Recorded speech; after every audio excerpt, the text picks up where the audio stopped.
সরকার আসার পর থেকে সবাই জামিন পাচ্ছে বা সবাই মামলা থেকে রেহাই পাচ্ছে, কিন্তু তারেক জিয়ার মামলাগুলা কেন এখন পর্যন্ত তোলা হয় না? তারেক জিয়া, দেশনায়ক তারেক জিয়া কেন এই সমস্ত মামলা থেকে কেন উনি মুক্তি পাচ্ছেন না? এই সরকারে এই সমস্ত জিনিস করে উনি কি বোঝাতে চাচ্ছেন বা উনি কি করতে চাচ্ছেন? বিএনপিকে কি আটকাতে চাচ্ছেন?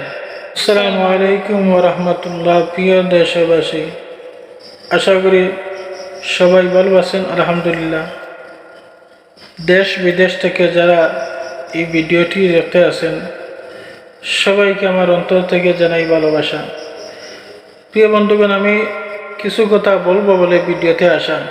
আমার এই কথাগুলো শুনলে হয়তো আপনারা বলতে পারেন যে আমি বিএনপিকে বা তারেক জিয়াকে তেল মারতেছি। আসলে তেল মারা বিষয়টা না, যেগুলা সত্য কথা সেগুলো তো বলতেই হবে। ন্যায়কে সাপোর্ট দিতেই হবে, অন্যায়কে প্রতিবাদ করতেই হবে। দেখেন, শেখ হাসিনার আমলে শেখ হাসিনা কিন্তু একটা ভুয়া সরকার ছিল, আর ওনার মন করা নিজের তৈয়ার করা একটি আইন ছিল। ভুয়া সরকারের ভুয়া আইন ভিন্ন রাজনৈতিক দলের নেতাদের উপরে ভুয়া মামলা করা হয়েছিল।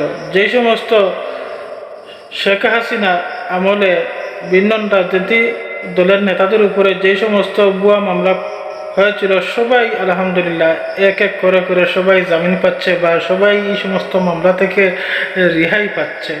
আলহামদুলিল্লাহ, এই সমস্ত জিনিস দেখে শুনে, নিউজ শুনে খুবই আমাদের সাধারণ জনগণের খুবই ভালো লাগতেছে যে এই অন্তর্বর্তীকালীন সরকার ডক্টর ইউনূস সাহেবের নেতৃত্বে যে এই দেশটা আগাচ্ছে, ভালোর দিকে আগাচ্ছে আলহামদুলিল্লাহ।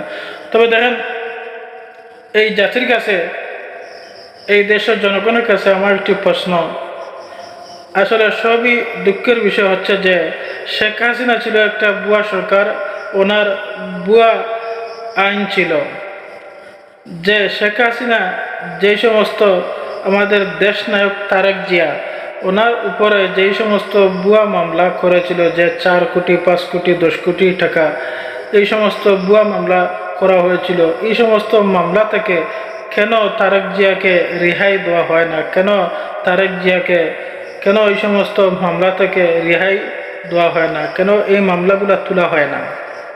দেখেন, ভুয়া সরকারের ভুয়া আইন আর এগুলা সবগুলা হচ্ছে ভুয়া মামলা। এই মামলা এখন পর্যন্ত কেন তোলা হয় না? কেন একটা মানুষ আজ 4, 5, 10 বছর, 15 বছর, 20 বছর থেকে কেন আজ বাইরে দেশে থাকবে? কেন তাকে এই মামলাগুলা তুলে দেশে আসার কেন সুযোগ দেওয়া হয় না? দেখেন, শেখ হাসিনায় একটা ভুয়া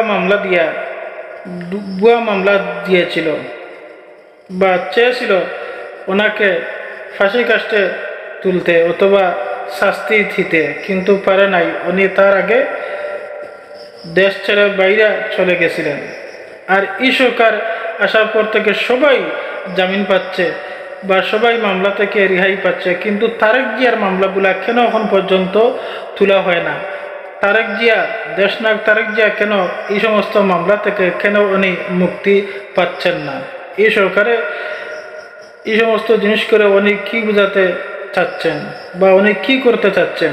বিএনপিকে কি আটকাতে চাচ্ছেন বা ওনাকে আটকিয়ে দেশের বাইরে রাখার কি চেষ্টা করতেছেন?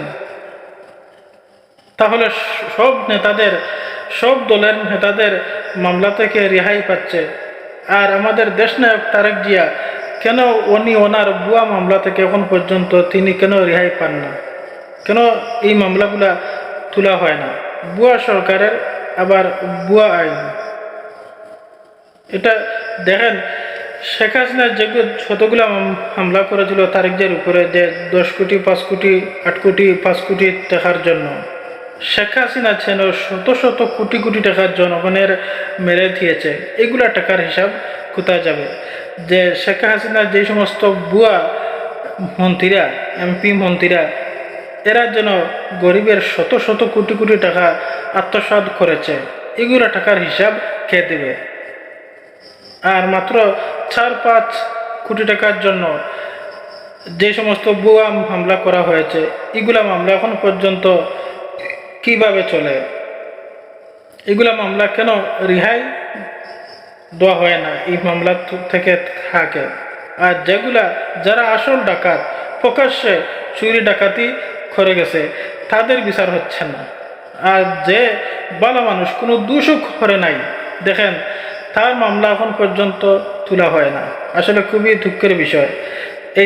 এই জাতির কাছে আমার আবেদন হলো, এই বিষয়টা নিয়ে আসলে আপনারা একটু কথা বলেন, এই বিষয়টা নিয়ে আপনারা একটু প্রতিবাদ করেন।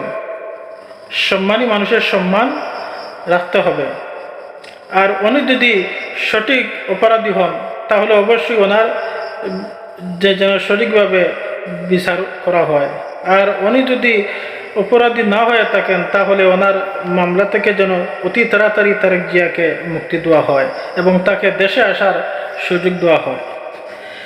যাই হোক, সবাই সুস্থ থাকুন, ভালো থাকুন। আসসালামু আলাইকুম।